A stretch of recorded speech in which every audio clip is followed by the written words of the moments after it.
Ingat gak sih, waktu kita kecil, kita jatuh dari sepeda sampai lutut berdarah, nangis bentar sampai besoknya naik lagi.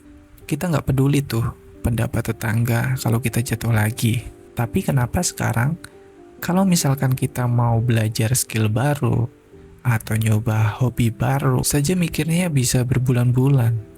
Yang ujung-ujungnya nggak jadi karena takut gagal, atau takut dikatain orang.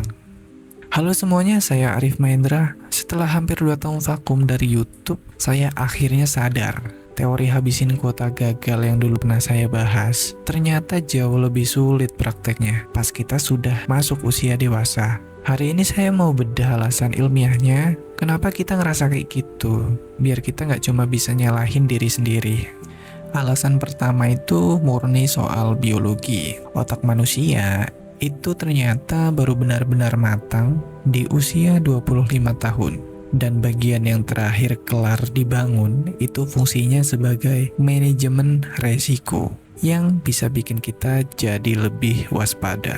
Jadi, waktu kita remaja, manajer resiko ini belum aktif sepenuhnya. Makanya kita cenderung nekat. Tapi pas sudah dewasa, dia jadi kayak satpam yang lebih galak yang akan selalu nanyain pada diri kita sendiri, aman nggak? Nanti kalau rugi gimana? Jadi rasa takutmu itu sebenarnya fitur alami otak buat ngelindungin diri kamu dari bahaya. Alasan kedua, kita sering ngerasa semua orang lagi nungguin kita gagal. Dalam psikologi, ini namanya spotlight effect. Kondisi di mana kita ngerasa ada lampu sorot yang ngarah ke kita terus. Padahal orang lain sebenarnya nggak sepeduli itu sama hidup kita. Kita takut terlihat bodoh pas lagi belajar hal baru. Padahal kenyataannya orang lain juga sibuk mikirin masalah mereka sendiri, teman-teman. Jadi beban yang kamu rasain itu sebenarnya cuma ada di pikiranmu saja. Kemudian alasan yang ketiga itu ada yang namanya sunk cost fallacy. Ini adalah bias logika di mana kita takut nyoba hal baru karena sudah ngerasa kita terlanjur invest banyak waktu terhadap hal yang kita jalanin sekarang.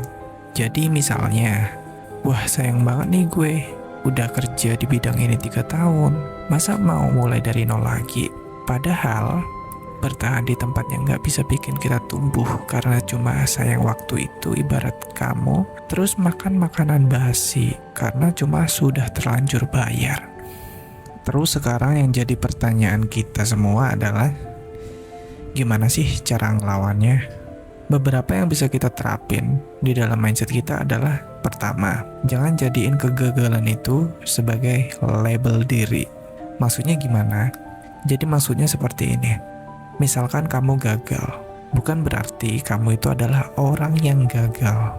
Gagal itu cuma data atau info kalau cara yang kamu pakai sekarang itu belum berhasil dan perlu diperbaiki tentunya. Jadi sekarang mindsetnya adalah pisahkan dulu nih antara kesalahan dan siapa diri kamu. Kemudian yang kedua adalah coba pakai rumus minimalisir penyesalan. Jadi, coba kamu bayangin pas umur 80 tahun nanti. Kira-kira nih ya, kamu bakal lebih nyesel karena pernah gagal nyoba sesuatu atau nyesel karena nggak pernah nyoba sekalipun. Dan biasanya, kita itu lebih menyesali terhadap kesempatan yang tidak pernah kita ambil. Memang menghabiskan kuota gagal itu nggak ada batas umurnya. Keluar dari zona nyaman memang seram, tapi ketika kita diam di suatu tempat yang membuat kita tidak sama sekali berkembang, yakinlah teman-teman, itu akan lebih ngeri. Jadi hal baru apa yang kira-kira kalian ingin coba di minggu ini? Silahkan kalian tulis di kolom komentar ya, biar kita bisa saling nyemangatin sambil kita bisa saling sharing. Saya Arif Mahendra, terima kasih sudah menonton video ini. Jangan lupa untuk like, subscribe, dan share sebanyak-banyaknya ya, biar semua orang bisa saling tahu terkait dengan hal ini. Sampai jumpa di video selanjutnya.